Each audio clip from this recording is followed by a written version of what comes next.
예수님 일행이 가버나움에 들어갔을 때 벌어졌던 좀 특별한 이야기가 오늘 설교 본문 마가복음 1장 21절에서 28절 사이에 나옵니다.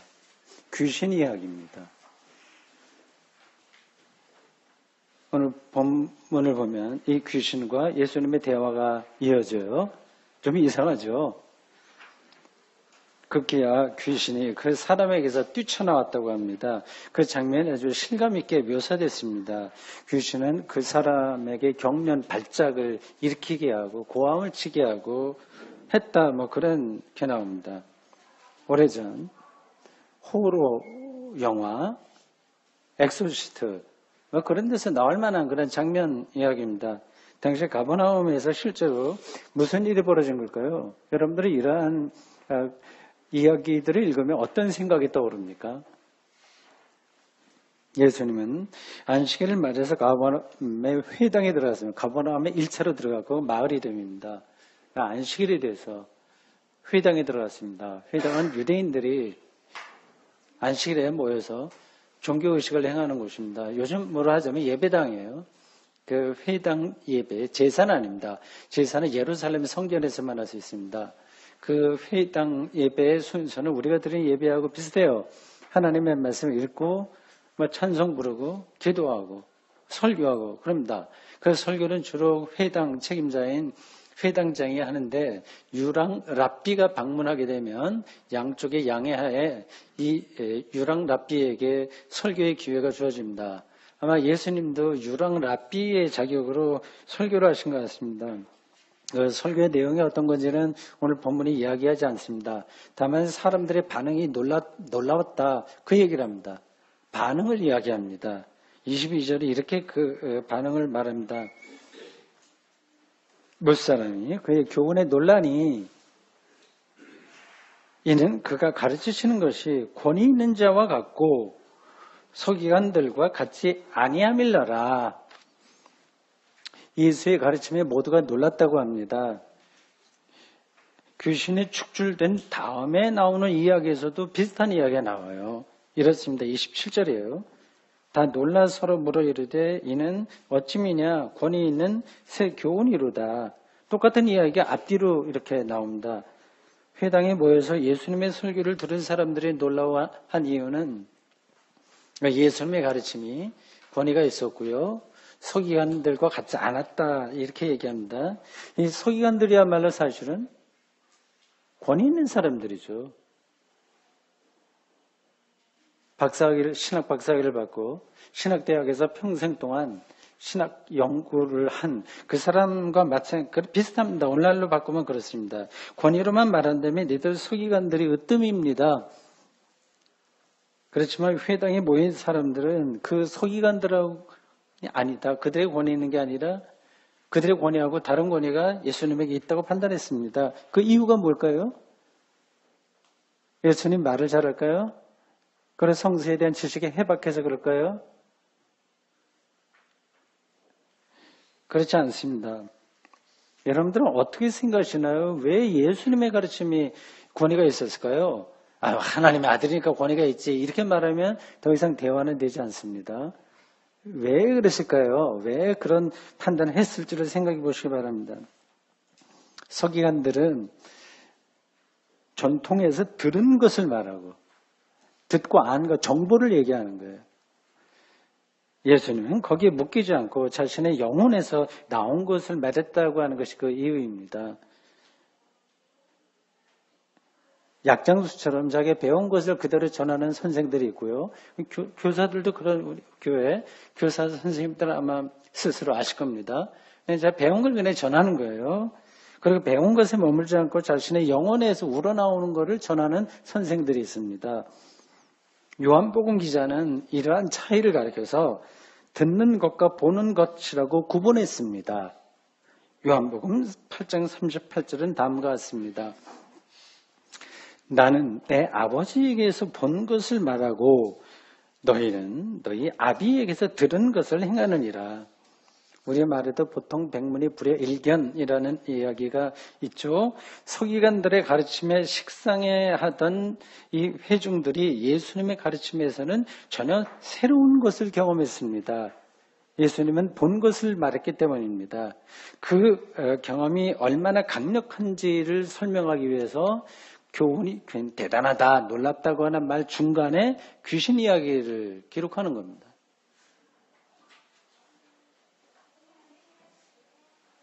예수님이 회당 예배의 전통에 따라서 설교한 다음에 새로운 상황이 벌어집니다. 회당에 더러운 귀신 들린 사람이 있었다고 합니다. 그가 회당에 들어온 이유는 아마 도움을 받기 위해서 그렇지 않았겠습니까? 요즘 의학에서 보면 이 사람은 정신병 환자예요. 사람이 정신이 이상이 되는 데에는 여러 가지 이유가 있습니다. 정신적인 장애를 태생적으로 갖고 태어나기도 하고 또 중간에 감당하기 어려울 정도의 충격으로 정신에 이상이 생기기도 합니다. 강력한 트라우마가 남아서 정상적인 생활이 안 되는 겁니다. 여기 회당에 나온 이 사람은 삶이 파괴된 불쌍한 사람입니다. 사실은 난폭한 사람이 아니라 불쌍한 사람입니다. 하나님의 도움이 절실하게 필요했습니다. 아마 이 사람은 이미 가버나움에서 사람들에게 미친 사람이야, 그래 취급당하고 잘 알려진 사람이었을지 모릅니다. 사람들에게 따돌림을 당하면서 점점 더 정신 이상 현상이 심해졌을 겁니다. 그가 예수님을 향해서 24절에 이렇게 소리 질렀다고 합니다. 나사렛 예수여, 우리가 당신과 무슨 상관이 있나이까? 우리를 멸하러 왔나이까? 나라고 하지 않고 우리라고 표현했어요. 주어가 그렇게 되어 있습니다. 우리를 멸하러 왔나이까? 나는 당신이 누구인 줄 아노니 하나님의 거룩한 자니이다. 내용이 이상하죠? 그럴듯하다 생각하면 그럴듯하지만 도대체 이 귀신, 정신이 이상된 사람이 무슨 얘기를 하는 거야? 그런 생각이 듭니다. 이 구절을 제가 이해하는 방식으로 다시 한번 전할 테니까 정리해서 말을 볼 테니까 들어보십시오. 이 사람이 이런 이야기를 마음에 담고 했을 겁니다. 성서 기자는 그걸 압축해서 이렇게 말을 했겠죠.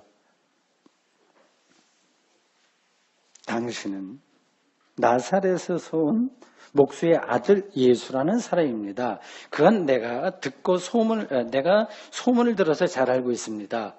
오늘 당신이 회당에 온다는 말을 듣고 어떤 사람인지 확인하고 싶어서 나도 여기에 왔습니다.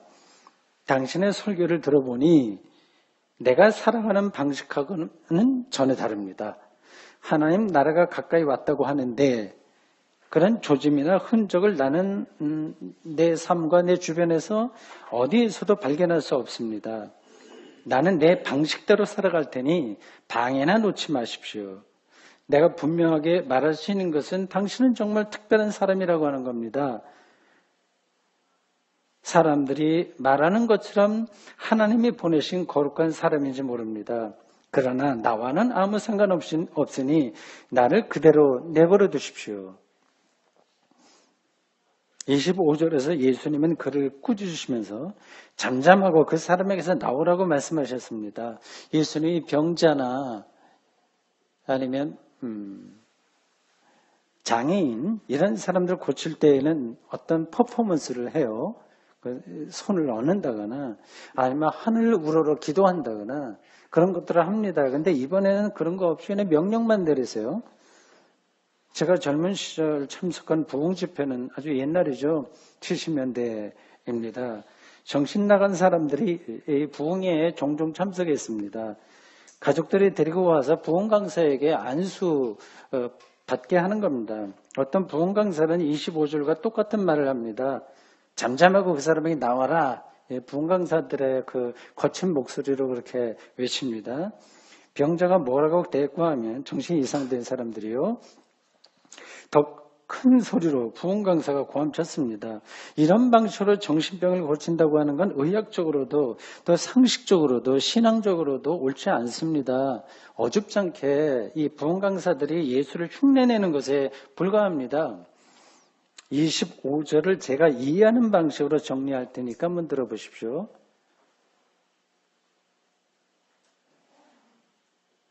당신은 지금 제 정신이 아닙니다. 당신의 내면에 자리하고 있는 악한 기운에 사로잡힌 겁니다. 당신이 아무리 의지적으로 노력해도 그 악한 기운을 통제할 수 없을 겁니다. 그러니 다시 정신 바짝 차리십시오. 당신의 삶을 더 이상 파멸로 끌어들이지 마십시오. 하나님만이 당신을 파멸로 몰아가는 악한 영을 쫓아내실 수 있다는 사실을 믿으십시오. 귀신 들린 사람이 어떻게 되었을까요? 26절에 따르면 더러운 귀신이 그 사람에게 경련을 일으키고 고함을 지르게 하면서 나왔다고 합니다. 상상이 될 거예요. 귀신이 나오는 게 눈에 보이진 않습니다. 그냥 그 사람이 그런 현상을 일으키니까 귀신 나갔나 보다 사람들이 생각했을 겁니다. 이런 현상은 경련과 고함은 치는 이런 일들은 정신병원에서 종종 우리가 볼 수 있습니다. 그런 걸 억제하기 위해서 정신과 의사들은 그 환자에게 수면제 쪽에 약 처방을 많이 할 겁니다. 아주 강하게 하기도 하고 합니다. 막 뻐꾸기 둥지 위로 날아간 새라고 하는 영화를 여러분들이 기억할 겁니다. 정신병동에서 일어난 사건들에 대한 이야기입니다. 근데 정확하게 말하면 정신 이상자들은 그렇게 공격적이지 않습니다. 오히려 피해망상에 떨어져서 움츠러들고 맙니다. 경련과 고함은 오히려 정신이 말짱한 사람들에게서 더 자주 일어납니다. 속된 표현으로 뚜껑이 열린다고 하지 않습니까? 부부 사이에서도 그런 일이 벌어지죠. 경련을 일으키고 고함을 치는 거와 비슷합니다. 부모와 자식 사이에서도 그런 일이 벌어집니다. 경련을 일으키고 심하면 졸도도 합니다. 드라마에서 가끔 나오는 이야기죠. 겉으로는 교양이 넘쳐 보여도 그 영혼은 경련과 고함으로 가득 찬 사람들이 주변에 많습니다. 이런 걸 놓고 본다면 귀신 들린 사람과 그렇지 않은 사람의 경계에서는 분명하지 않습니다. 서로 걸쳐 있습니다. 지성적으로는 건강하지만 정서적으로는 심리적으로 큰 장애가 있는 사람들이 있습니다. 목사들에게도 그런 현상을 많이 나타나고 숨겨져 있을 뿐이지 다 있습니다. 술만 마시면 미친 사람이 되기도 합니다. 어떤 사람은 도박에 치우치기도 하겠죠. 국회의원, 의사, 교수, 법관들 중에서도 귀신 들린 사람들이 많습니다. 경련을 일으키고 혐오스러운 헛소리를 내는 거죠. 교양 있게 치장되지만 내면으로 보면 경련과 고함입니다. 성경이 말하는 더러운 귀신의 정체는 무엇일까요? 삶을 파괴하는 존재론적 힘이 더러운 귀신입니다. 삶을 파괴하는 존재론적 힘 말입니다. 정신 나간 사람은 자기의 삶을 파괴합니다. 자폐증도 그러한 현상 중에 하나입니다. 증상이죠. 요즘 많은 사람들에게 나타나는 우울증도 마찬가지입니다. 많은 현대인들에게 많다고 하죠. 그런 병은 삶을 파괴합니다. 자기가 그거를 극복을 못해요. 그렇기 때문에 귀신이라고 얘기하는 겁니다. 또 존재론적인 힘인 거예요. 우리가 아무리 노력해도 해결이 안 됩니다. 우리의 의지와 별개로 작동되기 때문입니다. 자폐나 우울증 또는 그와 유사한 정신질환은 의학의 도움으로 어느 정도는 제어가 됩니다. 이 약 치료를 받아야 돼요. 믿음으로 해결하겠다고 생각하지 마십시오. 우울증 증상이 있는 사람들은 약을 처방받아서 치료하는 게 그게 하나님의 뜻입니다. 근데 정작 큰 정신질환은 정작 큰 문제가 되는 것은 거대한 이데올로기에 사로잡히는 겁니다. 그건 약으로 치료가 되지가 않습니다. 그리고 이거 치료받아야 될 질병으로 사람들이 여기지도 않습니다. 예컨대 자기의 정치적인 욕망을 실현하기 위해서 지역 감정을 부추기거나 남북관계를 이용하는 것, 이건 더러운 귀신에 사로잡히는 겁니다. 그렇지 않습니까?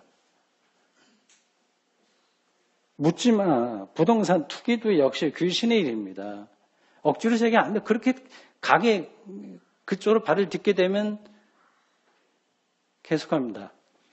자신의 욕망은 채울지 몰라도 다른 이의 삶을 파괴하는 거죠.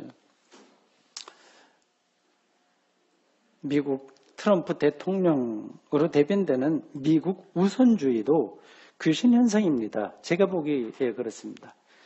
극우주의자들에게 나타나는 행태 역시 귀신 들림이 아니고는 해명이 불가능합니다.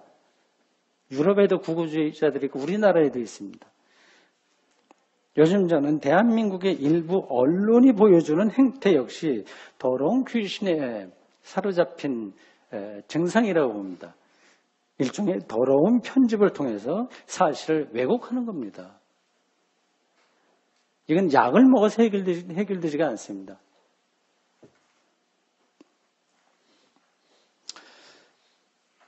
이러한 설명이 어떤 분들에게는 실감이 나지는 않을 겁니다. 도대체 성경이 얘기하는 귀신이 어떻게 그런 사회적인 현상과 연관되냐 그런 거죠. 보십시오. 남북관계가 나빠져야만 이득을 보는 집단이 있다면 그들은 모함과 거짓말을 통해서라도 남북관계를 위태롭게 하려고 할 겁니다. 지난 정권의 국정원과 기무 사이에서 벌어진 일을 통해서 확인할 수 있듯이 세금으로 먹고 사는 국가 공무원들이 정권 수호 차원에서 국가 수호가 아니라 정권 수호 차원에서 반헌법적인 행위를 합니다. 교회도 마찬가지입니다. 기독교인들의 일반 신자들의 맹목적인 헌신과 열정을 끌어내기 위해서 이슬람교를 증오하게 합니다. 귀신에 사로잡히지 않고는 그런 일을 할 수가 없습니다. 그러니까 본인이 거기 사로잡혔는지도 모르고 그렇게 하는 겁니다. 그러니까 약으로 해결이 안 되는 겁니다. 저는 지금 다른 이들을 비판하기 위해서 그리고 저만 귀신과 상관없이 정신이 말짱하다는 말씀을 드리는 게 아닙니다. 우리는 다 귀신 들림과 온전한 정신 사이에 걸쳐 있습니다. 그러니 성경이 이야기하는 귀신 현상을 주술적으로만 대하지 말고 우리 자신을 포함해서 세상이 정신 이상인지 아닌지를 똑바로 살펴보는 태도가 필요하다는 말씀입니다. 어떻게 우리는 이러한 귀신 현상에서 그 지배에서 개인과 사회를 파괴하는 더러운 힘으로부터 벗어날 수 있을까요? 벗어나야 되지 않겠습니까? 쉽지 않습니다. 우선 자신이 또는 우리가 살아가는 이 시대의 귀신 들림 현상이 무엇인지를 알아야 됩니다. 알지 않고는 대처할 수가 없습니다. 자기 얼굴에 얼룩이 묻어있는 걸 알아야 그 시선을 생각을 하지 않습니까? 얼굴에 얼룩이 있는 걸 알려면 거울이 있어야 되는 거죠. 기독교 신앙도 이와 같습니다. 옳은 신앙이 무엇인지를 알아야만 잘못된 신앙이 뭔지를 알게 되는 거예요. 상대적입니다. 간혹 저에게 고맙다고 인사하는 사람들이 뭐 전화로나 이렇게 저렇게 좀 있습니다. 그분들은 소개를 받거나 우연한 기회에 대구선사 아카데미 사이트에 들어와서 이런저런 글을 읽으면서 기독교 신앙의 본질을 찾게 되었다고 말합니다. 그 이전에는 교회에 다니면서도 뭔가 거림칙한 것, 불편한 것, 그리고 심리적으로 더 억압되는 것, 죄책감 등등 그런 것들이 많았는데 그게 뭔지 손에 확실하게 잡히지 않다가 이제는 알게 되어 신앙의 해방감을 맛보았다고 하는 겁니다. 우리 삶을 비출 수 있는 거울이 있어야만 귀신 들림이 무엇인지를 알 수 있습니다. 거울이 없으면 인생이라고 하는 건 다 그런 거지 하면서 경련과 고함 속에 파묻혀서 그냥 그렇게 삽니다. 기독교인들에게 영혼의 거울은 무엇일까요? 오늘 본문에서 더러운 귀신 들린 사람이 예수님에게 한 말을 기억해 보십시오. 당신 누군지 압니다. 당신은 하나님의 거룩한 분입니다. 하나님의 거룩한 자 앞에서만 자신이 더러운 귀신에 지배당한다는 사실을 실질적으로 깨달을 수 있습니다. 그래서 본문은 이 더러운 귀신이라고 하는 표현이 있고 상대적으로 거룩한 자라고 하는 표현이 있습니다. 더럽다고 하는 거하고 거룩하다고 하는 것을 대비해서 묘사했습니다. 더러운 귀신은 생명을 파괴하는 힘이라고 제가 앞에서 말씀드렸습니다. 그렇다면 거룩한 자는 뭐죠? 생명을 주는 자입니다. 생명을 주는 자 앞에 서야만 생명 파괴가 무엇인지를 인식할 수 있습니다.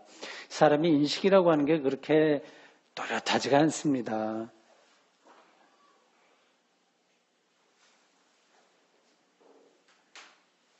제자들과 초기 기독교인들은 예수님이야말로 영혼의 거울로 생각하고 그거를 거룩한 자 이렇게 표현했는데 그들이 예수님에게서 무엇을 보았기에 그 예수와의 만남에서 무엇을 경험했기에 그를 하나님의 거룩한 자라고 표현했을까요?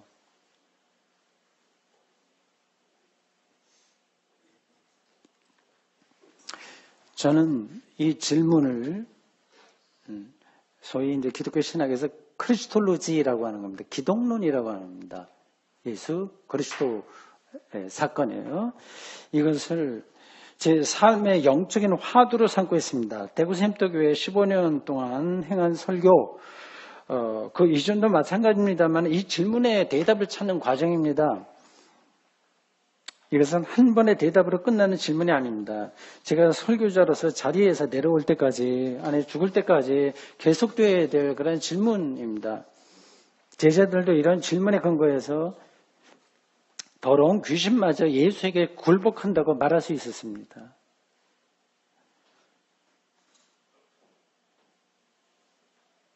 제가 지금까지 알고 있는 대답을 드리겠습니다. 앞으로 지나가면 또 다른 생각을 할 수 있겠죠. 아직까지 제가 도달한 대답은 다음과 같습니다. 예수님이 공생애를 시작하면서 전하신 첫 메시지가 뭔지 아실 겁니다.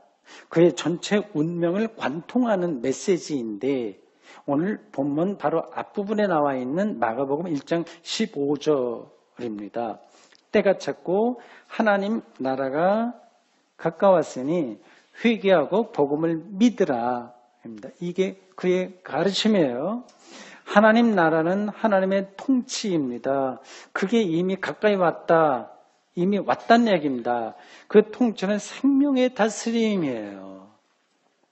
하나님은 창조주이시니까 하나님 나라는 창조의 능력이고 구원의 능력입니다. 그러니까 하나님은, 예수님은 하나님 나라가 가까이 왔다는 사실을 이미 현실이 되었다고 하는 사실을 선포하신 거예요. 그 하나님 나라의 근거에서 더러운 귀신은 제압당해야만 했습니다. 왜냐하면 그것은 생명을 파괴하는 힘이기 때문입니다. 하나님 나라의 근거에서 가난한 자가 복이 있다고 용감하게 전할 수 있었습니다.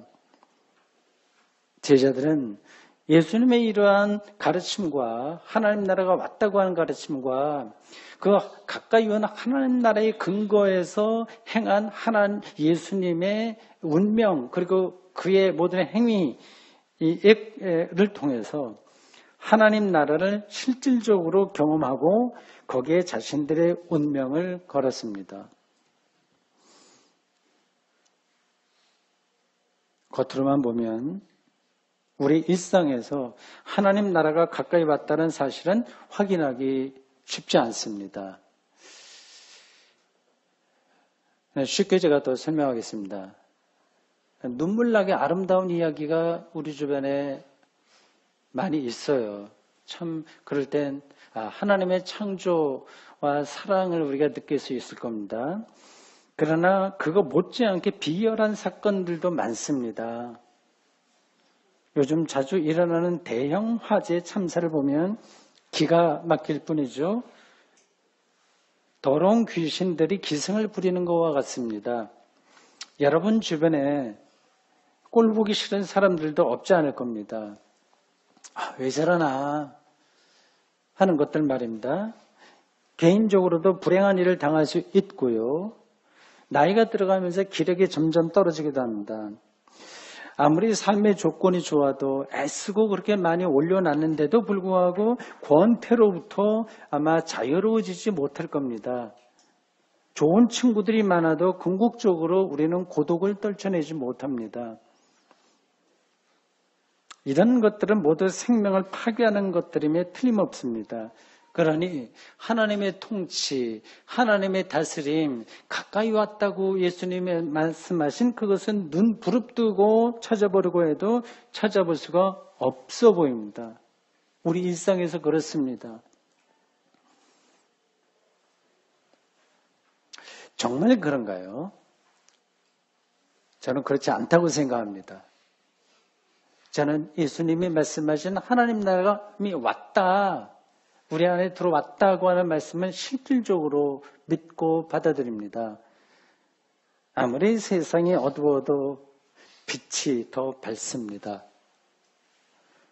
흔한 표현으로 밤이 깊으면 새벽이 가깝습니다. 하나님이 하나님의 방식으로 우리와 함께 한다고 하는 사실을 봐야 됩니다. 그럴 때 그 하나님의 통치가 왔다는 사실을 깨닫게 됩니다. 시인과 같은 심정으로 그는 은폐된 세계에 은폐된 생명들을 말로 언어로 형상화하는 사람들인데 그 시인의 심정으로 차 한 잔이나 햇살에 빛나는 빨래를 보고 삶의 절정을 느낄 수 있다는 사실을 아는 사람들은 압니다.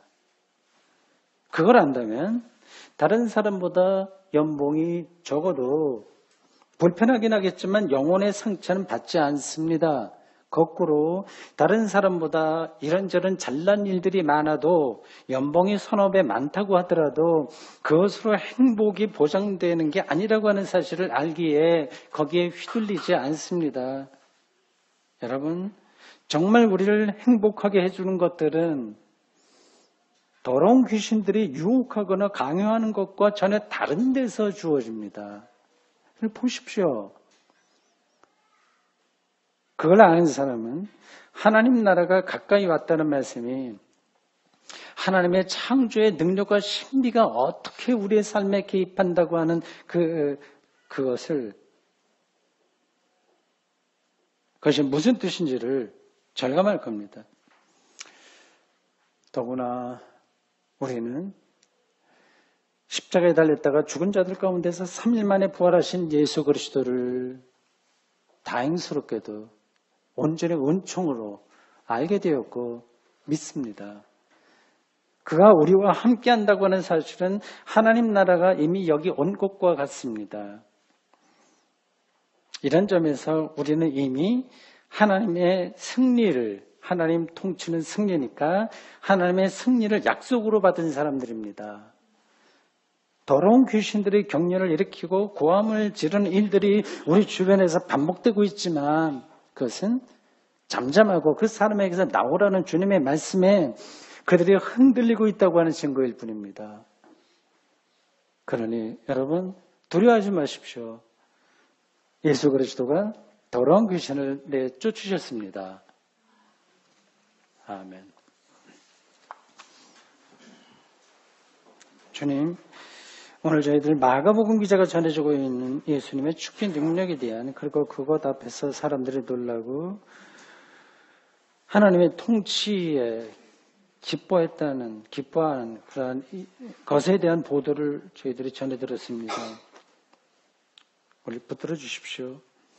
알게 모르게 악한 영에 사로잡히는 어리석음 또 그러한 일들이 우리들에게서 일어나지 않도록 주님 도와주십시오. 우리 영적으로 민감하여 예수 그리스도의 말씀을 분별하며 그 말씀에 온전히 의지하며 살아가도록 인도해 주십시오. 예수님의 이름으로 기도합니다. 아멘.